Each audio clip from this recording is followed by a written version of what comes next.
So I hope your study session is going okay. Maybe just to give a little tip, and this probably could be a little break for you as well. I was reading from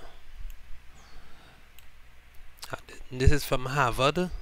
So this is Harvard Summer School, Harvard Division of Continuing Education, and they gave some tips, and I could probably share some of these tips with you as we go along in this study session. So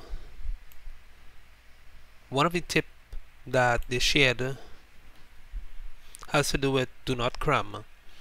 Now, it's true that if it is you're running out of time and an exam is coming up, you didn't finish all the maybe the coursework, you didn't finish study all the information as you will have wanted to over a period of time, what you can do is to cram off some of the information.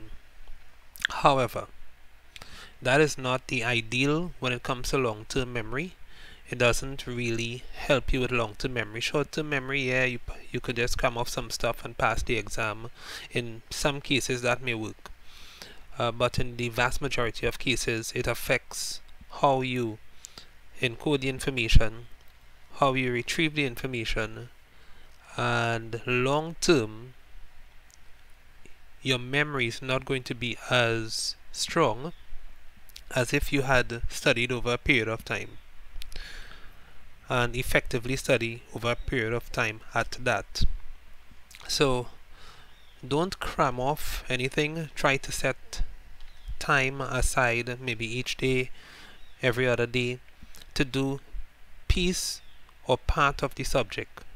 So you may not have to study the whole coursework in one sitting, obviously, but if you set time aside and you apportion specific topic or topics or specific subheadings to tackle during a study session, then that is more advantageous over a long period of time than you try to cram off the night before, the day before, a whole set of information.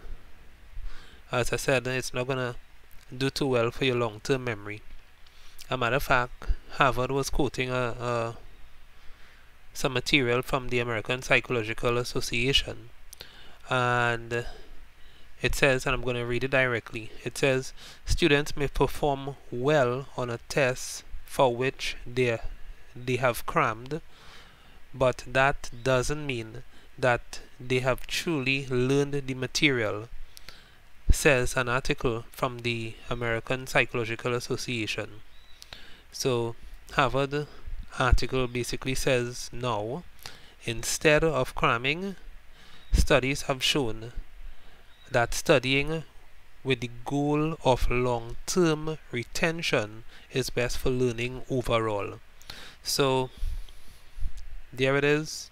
Try to make a study timetable and try to stick to it. Sometimes it can be really difficult to stick to study timetables because many times we only put the study and nothing else. But how we should really do study timetables, we should really put firstly the things that we have to do other than studying actually. So if it is we have to relax, play, go out, go grocery shopping, go visit a friend, scroll on social media, you put on all of that and then you look at your study time. A matter of fact, doing it that way is a good opportunity for you now to see if it is that you're doing a little too much of something. So like scrolling on social media, realize like you put 4 hours for that, and for studying geography or social studies or French or Portuguese, instead of studying for a significant period of time, you realize social media kind of take up most of the time, and maybe studying for that French exam you only put like 20 minutes. So obviously that's kind of mismatch, right? So you create the study timetable by putting down things that you're really interested in and stuff that you also have to get done other than studying, and then you look and fit in the study and see, okay, is this making sense? And many times when you do it that way, you will have to definitely buy out time from other things that may be necessary, but it may not be advantageous during this period of time that you're preparing for an exam, right? So create a study timetable, try to stick to it. Sometimes you have to modify it, that's understandable, but for the most part try to stick to it. And don't cram, right? Space out so that you could go over the information adequately over a long period of time. As I say, it helps with memory, retention, and the ability to respond in a very concise and logical way when asked a question, as opposed to probably just rambling on and trying to guess because you crammed the night before or maybe the day before for an exam, right? So I'll stop here for now. Continue doing your studies, and I will talk to you in a little bit again. Alright, so let's go back to work. Also too, if you need to take a stretch, just take a stretch, maybe get some water to drink and then come back. Alright, so let's go.